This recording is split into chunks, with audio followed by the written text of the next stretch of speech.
My name is Jibin Jolly and I draw creatures. So today what I'm going to do is I'm going to go to the internet, get a random prompt, and then make a creature out of it. Pretty quick video, but let's see how this goes.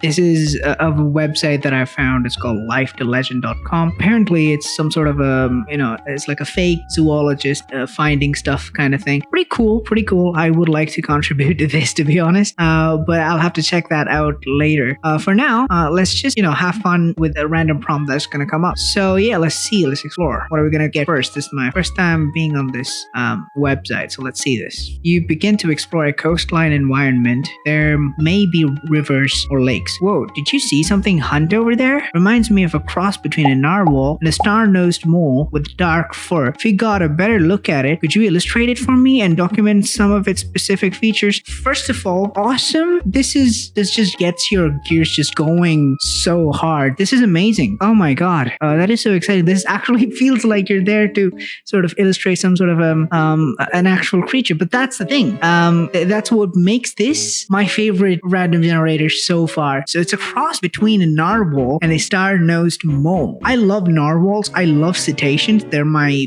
most favorite form of creatures because they're just amazing. And a star-nosed mole as well is really cool. I really wonder how it's going to look if we combine them. Is it going to have the size of a narwhal, or is it going to have the size of a star-nosed mole?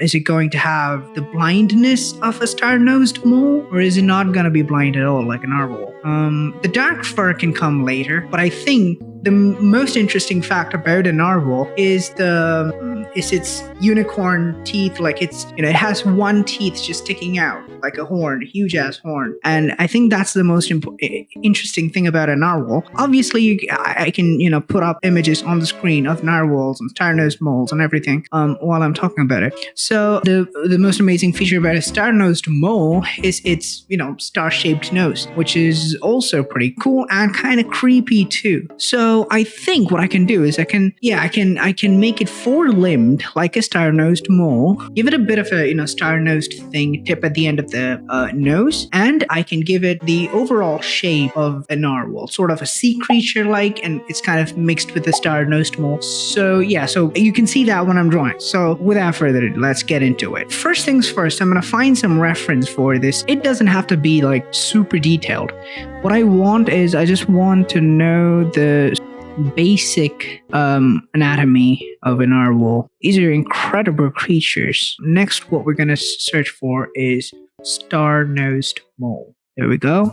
All right, so we have our references ready. These are the sort of 5 images that I got that I think would be enough for getting this design done. So without further ado, let's actually mix these creatures. We're really curious how it's going to turn out. Also, since it's living near rivers and I think lakes, was it? I don't know. I think it's going to be coastline environment. So, oh wait, it is a coastline, so it's near the ocean. Not rivers or lakes, but there might be rivers or lakes. So they might lead a semi-aquatic lifestyle, maybe hunting in the ocean or the waters, in the river, like crocodiles and otters and seals and things like that. So I'm going to integrate that in as well, and this is going to be really cool. But without further ado, let's get into the meat and potatoes of this video, which is the actual drawing. I'm trying to sort of lay down an interesting shape for this design. Shape of the creature is going to be, since it's semi-aquatic, it's going to have sort of a cetacean-like body, and that means it's going to sort of have a tail that's like a cetacean. Maybe I don't think it needs to have these tail flukes because they're not completely aquatic animals, because as you can see right now, I'm adding these majestic sort of claws. So if you know anything about cetaceans, it's that they came from land animals. At one point they had like a snout. They were like a dog-like creature they evolved from something called a Spachycetus.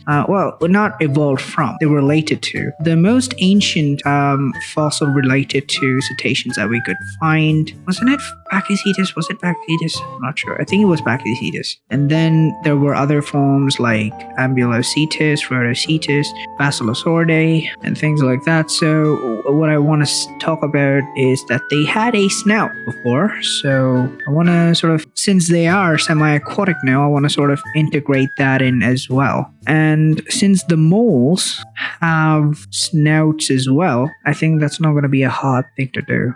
So the mole's nose sort of starts over here. These look like fingers. They look amazing. They look awesome.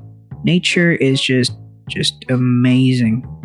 So I'm gonna have this here. I don't think the eyes would come there. On the eyes, too.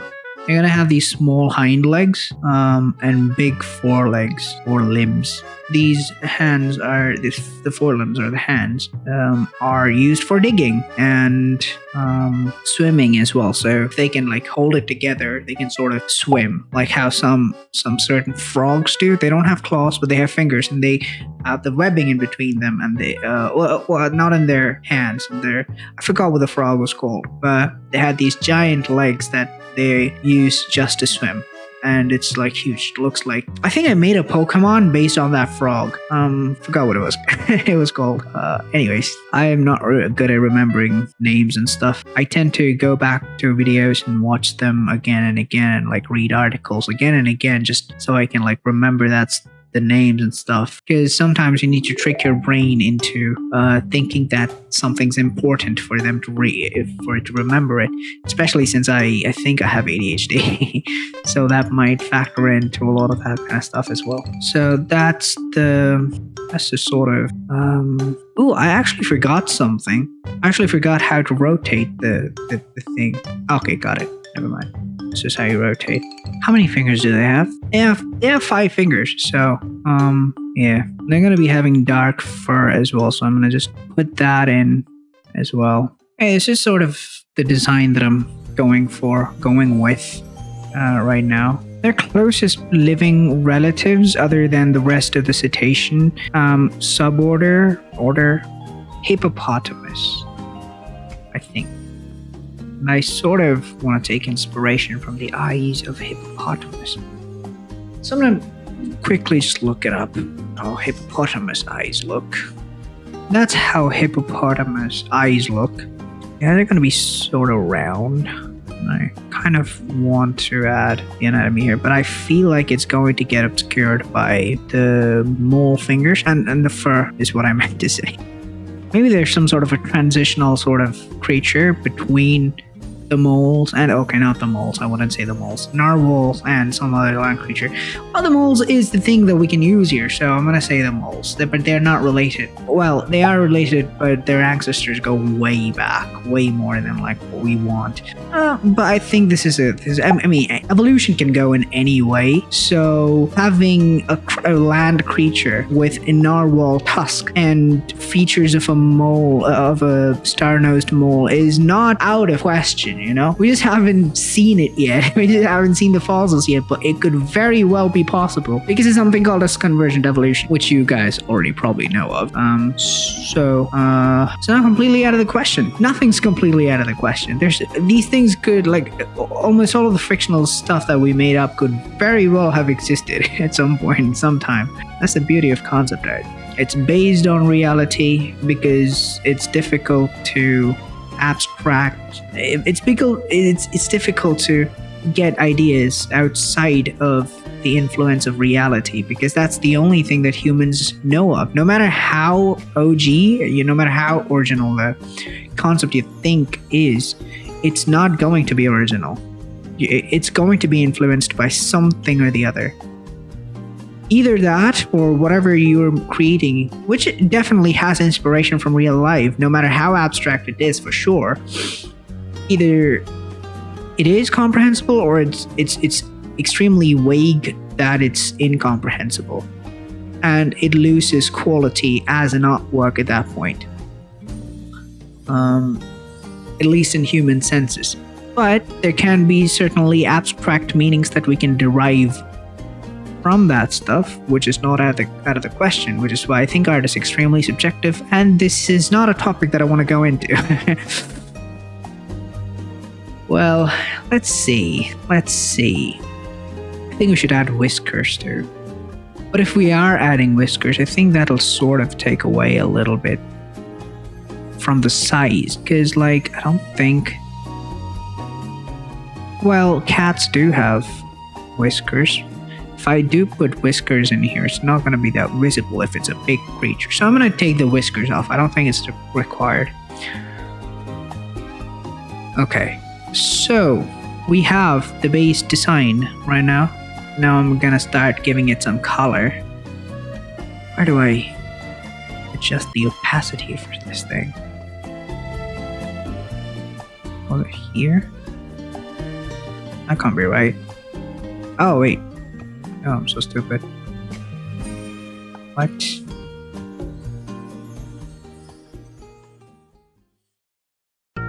Alright, this is going to be the coloring session. And it has dark fur, apparently. Okay, but depending on where it is, which is... we're gonna put it out in the coastline near the beach. Near where the sun is. So there's gonna be a bit of sunlight, there's gonna be a bit of skylight coming from different places, so we're gonna be putting that in. And for that, I think a good reference would be like seals and that sort of stuff, since the fur is dark. I'm just gonna go ahead and start doing it here. Maybe I should multiply. But if I multiply it, it would get dark, so I don't want to do that. The head is going to be this round. I can't do anything about that. Do you think the background should be darker? I think the background should be darker. Sort of warm as well. The body is going to be sort of a little bit on the warm side, closer to the... You know what? Maybe I should keep this layer on top of that layer. That way, yeah, genius, obviously.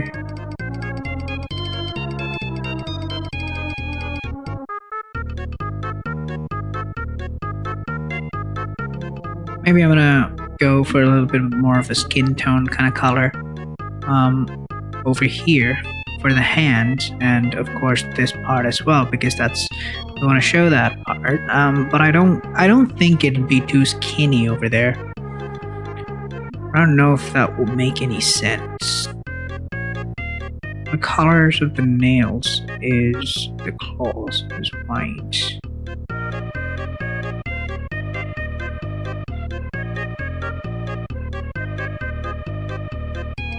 And the narwhal's horn / teeth is going to be, I think, some sort of a gray tone.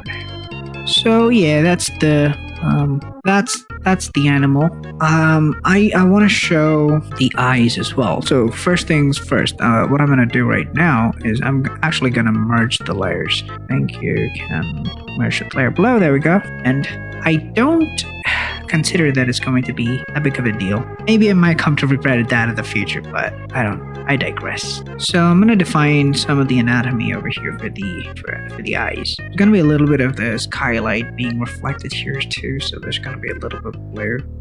The white reflection is pretty much the sunlight, and since it's sort of it's a sea creature. I mean, not sea creature, semi-aquatic creature. Its fur would be extremely like smooth and like laid back, probably like in how seals have, and it'll be wet as well, and that'll make it extremely specular, which means it'll be shiny, extremely shiny. So this is what I'm talking about. For example, over here, let's say the sunlight is sort of coming from this angle. A little bit of that would touch here, because since this part, I want it to be like it's blocking this part off. I don't want this whole part to be exposed to the sun. I want more of this side to be sort of exposed to the sun. So this part is going to be in shadow. So when that happens, it usually means that this part would be more blue because there's the skylight coming. So let's do that. Let's try doing that. So I select the pink and then move it a little bit towards blue, and then put that in there, and then same with the fur as well. I move it towards, actually the fur is gray. So I'm just gonna move it towards blue, like as in blue, not pink or anything else. Reflective. Again, I don't know if it's gonna be 100% there, and I want you guys' help to determine that, because I'm still a student. I'm no expert. I'm just trying to have fun with creature design, which is my most favorite form of art to do right now. So I'm gonna add a little bit of an extremely cute and hidden sort of eyes. I don't want it to be that obvious. It's definitely a little bit hard to get used to, because I'm really used. I haven't touched this app or even my drawing tablet in a huge while. So getting back to this is it's gonna take a little bit of getting used to. I've been drawing on the iPad for a whole like 3 months now, I think, ever since I bought the iPad, which I don't remember when. We're gonna have like a bit of specular going on here. Think. Maybe not. I mean, if that is the shadow side, I don't think it would be white. It would be more blue. That's not blue, that's purple. Sometimes it's just throwing a bunch of stuff at the wall, seeing what sticks. Anyways, I'm gonna take care of this and I'm gonna make it look better, and then I'm gonna come back to you guys. I'm not gonna complete it right now. I'm gonna complete it later. And you guys can tell me what you think.